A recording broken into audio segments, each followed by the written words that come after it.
दोस्तों, मेरे इस चैनल जिसका नाम है अंग्रेज़ी अरीना, उसमें आपका एक बार फिर से हार्दिक स्वागत है। इन दिनों हम बात कर रहे हैं यूसेजेस की, और यूसेज की अगली सीरीज़ में मैं बात करता हूँ। कुछ सेंटेंसेस मैं आपके सामने लिखता हूँ और आप देखिएगा। Cats,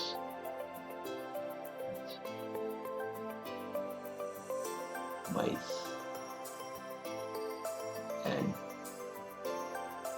dogs, cats,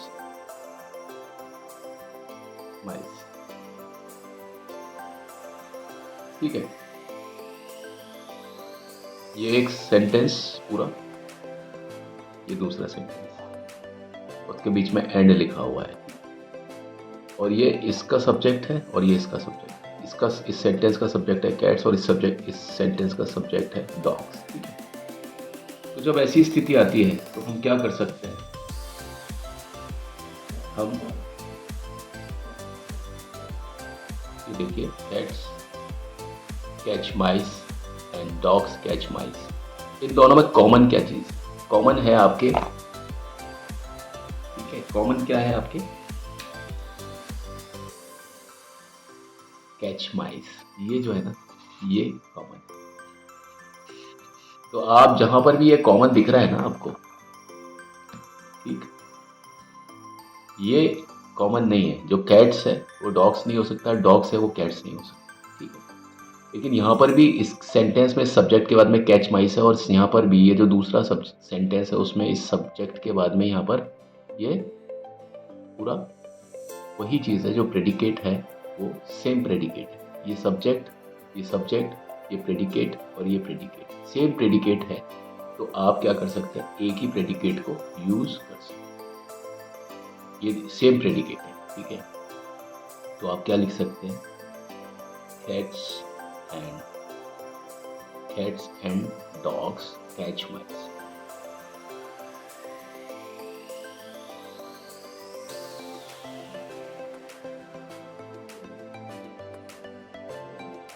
same predicate में आप ऐसे कर सकते हैं, कैट्स लिखा, डॉग्स लिखा, कैच माइस लिखा। आपने यहाँ पर कैच माइस 2 बार लिखा ना, एक बार और दूसरी बार, लेकिन यहाँ पर क्या किया आपने? एक बार ही लिखा इसको। ठीक, कैट्स एंड डॉग्स कैच माइस यहाँ भी लिखा है, कैच माइस यहाँ भी लिखा है। तो आपको क्या करना है? सिर्फ एक बार इसको कैच माइस लिख देना, सेंटेंस आपका पूरा। ठीक है, उसी तरीके से कई बार आपने सेंटेंस में देखा होगा कंफ्यूजन। I can go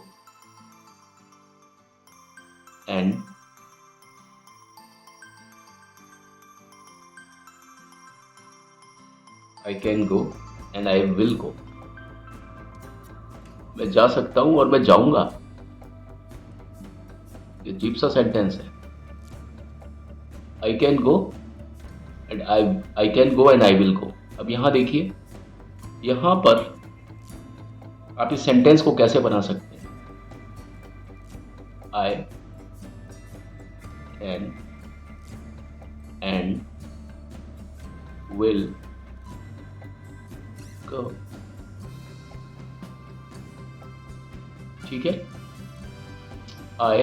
अब देखिए यहाँ पर कौन सी चीज कॉमन है? एक तो ये कॉमन है, I। सेंटेंस, 2 सेंटेंस है ना, ये देखिए, एक सेंटेंस ये रहा और दूसरा सेंटेंस ये रहा। ठीक, आई कैन गो और आई विल गो, कितने सेंटेंस हो गए यहाँ? 2 सेंटेंस। आई कैन गो एक सेंटेंस, आई विल गो दूसरा सेंटेंस। अब यहाँ पर जो कॉमन है वो क्या है? कॉमन है आई। तो हमने 2 आई की जगह कितना लिखा है? 1 आई लिखा। ठीक है ना भाई? और यहाँ और क्या लगाया हमने? और 2 गो लिखे हुए हैं, है ना? एक ये गो लिखा हुआ है और एक ये गो लिखा हुआ है। 2 गो की जगह हमने क्या लिखा? 1 गो लगा दिया। 2 लिखे हुए। तो जब हमने यहाँ पर 2 की बजाय 1 गो लिखा, और बाद वाले गो को जरूर रखेंगे, ठीक है, जो सेंटेंस खत्म। ठीक, तो आप देखिए सेंटेंस में फिर बचा क्या? हमने 2 आई का एक कॉमन आई बना लिया। कैन एंड विल, ये वर्ब की सीरीज को हमने एक साथ रखा। ठीक है, कैन एंड विल, और 2 जो गो लिखे थे उनको भी एक लिख दिया, कॉमन बना दिया। ठीक है, तो ये इंग्लिश भी बिल्कुल सही है। आपको मेरा ये वादा है कि मैं आपको पॉसिबिलिटी बताऊंगा कि एक के अलावा आप कितनी जगह पर एक ही परिस्थिति में आप वाक्यों को किस तरीके से अलग अलग कर सकते हैं। ठीक है ना, ये एक अलग मैं आपको दिशा दे रहा हूँ सेंटेंसेस को बनाने की, ताकि आप लोग बहुत खुल के खेलें अंग्रेजी में, परेशान ना हो बिल्कुल भी। ठीक है, अब आप देखिए, जैसे मान लीजिए मैं लिखता हूं केविन लाइक्स डांसिंग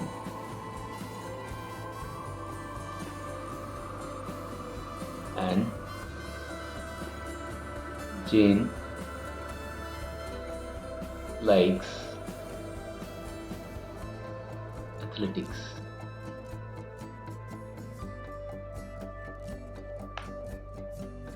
ठीक है, अब यहां आप देखिए जो कॉमन वर्ड्स है वो क्या है। दो सेंटेंस है ना, जहां पर भी बात दो सेंटेंस क्या है ना, दो की या दो से ज्यादा की, यानी एक सेंटेंस में तो ये पॉसिबल नहीं है भाई। दो सेंटेंसेस में ही तो आप कोई कॉमन चीज देखोगे ना। तो यहां पर आप देखिए कॉमन चीज क्या है। कॉमन चीज आप देखेंगे क्या लिखा है, लाइक्स लिखा है। ठीक, बाकी तो कोई कॉमन चीज नहीं है, तो सेंटेंस क्या बनेगा, Kevin likes dancing and Jane। अब यहां पर दोबारा से लाइक्स नहीं लगाएंगे, क्योंकि लाइक कितनी बार आ गया, दो बार आ गया, और ये बीच में एंड है, दो ये सेंटेंस है, एक सेंटेंस यहां से यहां तक खत्म होता है, एक सेंटेंस यहां से यहां तक। केविन लाइक्स डांसिंग एंड हमने लिखा, लेकिन लाइक्स यहां पर दो बार है, तो हमने पहली बार लाइक्स लिखा। ठीक, और फिर क्या लिखेंगे हम, एथलेटिक्स, AEHLETICS।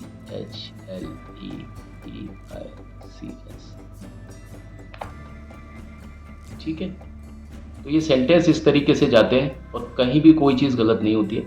ये सेंटेंस का वही मतलब है जो इस सेंटेंस का मतलब है। 1A का वही मतलब है जो कि 1 का मतलब है सेंटेंस। देखिए, अब एक और sentence, I have always paid my bills। ये सेंटेंस थोड़ा सा अलग इसलिए क्योंकि ये बताना जरूरी है आपके लिए। And I will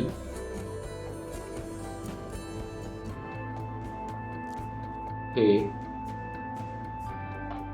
my bills, है ना, इसके आगे होगा माई बिल्स। ठीक, ये लिख दिया। यहां तो देखिए सेंटेंस में जो टेंस है ना वो एक ही जा रहा है। ये देखिए लाइक्स है और यहां पर भी लाइक्स है, यहां पर कैच है, यहां पर भी कैच है, यहां पर गो है, यहां पर भी गो है। लेकिन यहां इस सेंटेंस में क्या हुआ, इस सेंटेंस में क्या हुआ, ये देखिए आप, I have always paid, have paid, paid आ गया हैव के साथ में, ये हो गया आपका perfect tense, present perfect tense. और यहां पर क्या हो गया, ये फ्यूचर हो गया। वर्ब एक ही है, पे आई विल के साथ में फर्स्ट फॉर्म, पे मतलब अदा करना, किसी चीज को चुकाना, है ना। यहां पर भी इसका मतलब पे ही है, लेकिन ये हैव के साथ आ गया तो थर्ड फॉर्म आ गया। तो यहां देखिए, यहां तो ये फ्यूचर जा रहा है और यहां पर ये क्या है, प्रेजेंट परफेक्ट आ रहा है। लेकिन उस केस में भी आप क्या कर सकते हो, जैसे मान लीजिए यहां पर I have always paid my bills and I will pay my, चलो मैं इसको पूरा लिख देता हूं, I have always paid my bills and I will pay my bills. मैंने अपने बिल अदा किए हैं और मैं अपने बिल अदा करूंगा। तो इस केस में आप देखिए माई बिल्स यहां भी लिखा हुआ है, माई बिल्स यहां भी लिखा हुआ है। ठीक है, तो सेंटेंस क्या बनेगा, आई have always paid my bills and I will pay। आप देखिए यहाँ पे सेंटेंस में टेंस चेंज है, उसके बावजूद भी क्या होगा कि हम यहाँ पर जो कॉमन चीज़ है माई बिल्स है उसको नहीं लगा रहे, उसको हम पहले ही लिख चुके हैं और हम उसको बाद में नहीं लगा रहे। यहाँ पर टेंस चेंज हो गया, उसके बावजूद भी हम एक बार ही जो कॉमन चीज़ है उसका यूज़ करें तो वाक्य को एक अलग अंदाज में आपने यहाँ देखा। ये वो केसेस थे जहाँ पर टेंस एक ही थे, यहाँ टेंस एक ही था, यहाँ टेंस एक ही था, लेकिन यहाँ पर टेंस डिफरेंट हो गए। तो डिफरेंट टेंसेस में भी आप इस तरह से यूज़ कर सकते हैं और आपकी अंग्रेजी को कोई भी गलत नहीं बता सकता। और यही वो तरीके होते हैं जो कि अखबारों में, पत्र पत्रिकाओं में यूज़ किए जाते हैं। और ये अंग्रेजी वो नहीं है this is a cat this is a rat वाली, और ये बिल्कुल सही अंग्रेजी है।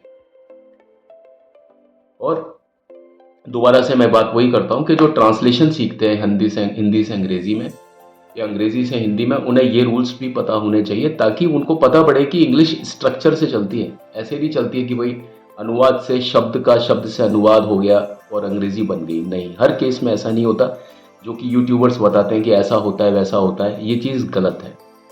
ट्रांसलेशन के लिए आपको ये चीज़ें भी जानना बहुत ज़रूरी है। जितने लोग ट्रांसलेशन करते हैं उनको ये चीज़ें समझना बहुत ज़्यादा ज़रूरी है। अदरवाइज़ वो छोटे छोटे सेंटेंस के ट्रांसलेशन तो कर लेंगे, लेकिन जब बड़ी कोई बात आ गई ना तो बहुत ज़्यादा दिक्कत हो जाएगी और फिर वहाँ उनको लगेगा कि भाई उनको तो कुछ भी इंग्लिश नहीं आती है, उन्होंने इंग्लिश को फिर वो ज़ीरो से पढ़ने की कोशिश करेंगे। तो इंग्लिश को पढ़ने का ये एक आयाम होता है, प्लीज़ जब आप लिखते हैं, बोलते हैं, या आपकी भाषा जब एक ऊपर वाले स्टैंडर्ड पर जाती है, यानी ऊंचे स्टैंडर्ड पर जाती है ना, तो आपको ये तरीके से बात करनी पड़ती है, इस तरीके से बात करनी पड़ती है। मेरे ख्याल में ये वो सेंटेंसेज हैं जिनका अनुवाद आपको पहले से ही पता है, लेकिन स्ट्रक्चर किस तरीके से चेंज हो जाता है ना, तो जब स्ट्रक्चर चेंज हो जाएगा तो आप तो गलत कर सकते हैं ना उस चीज़ को कि भाई हमने तो ये स्ट्रक्चर सुना है, हमने तो ये संरचना सुनी है, दूसरी वाली तरह की संरचना सुनी ही नहीं है। लेकिन ऐसी संरचनाएं भी बिल्कुल सही होती हैं जिनके ऊपर मैं टिक कर रहा हूँ, ये मैं आपको बताने की जो कोशिश कर रहा हूँ। ठीक है, तो आज की वीडियो में बस इतना ही। मैं आपके सामने इस तरह की बातें लेकर के आता रहता हूँ, इस तरह की चीज़ें जो कि आपको अंग्रेजी के प्रति आपका जो दृष्टिकोण है ना उसको खोलेंगी, उसको विशाल बनाएंगी, ना कि संकुचित।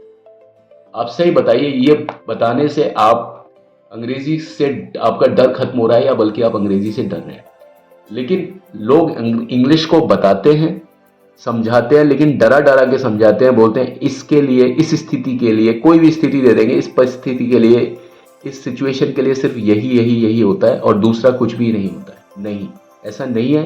आप एक ही परिस्थिति के लिए कई तरीके से सेंटेंस में चेंज कर सकते हैं, लेकिन चेंज जो होगा ना वो रूल्स के अकॉर्डिंग होगा। ये जो मैंने जितने भी चेंज किए ना, ये रिकॉर्डिंग ये रूल्स के अकॉर्डिंग है। ठीक है, thank you and have a nice time. मेरे इस चैनल को लाइक, शेयर और सब्सक्राइब ज़रूर कीजिएगा अगर आपको थोड़ा सा भी लगता है कि इसमें कुछ दम है और आपके लिए बहुत कुछ है सीखने के लिए। तो आप लोग खुश रहें, आबाद रहें, मस्त रहें। अगले वीडियो में फिर से एक बार बात करें किसी और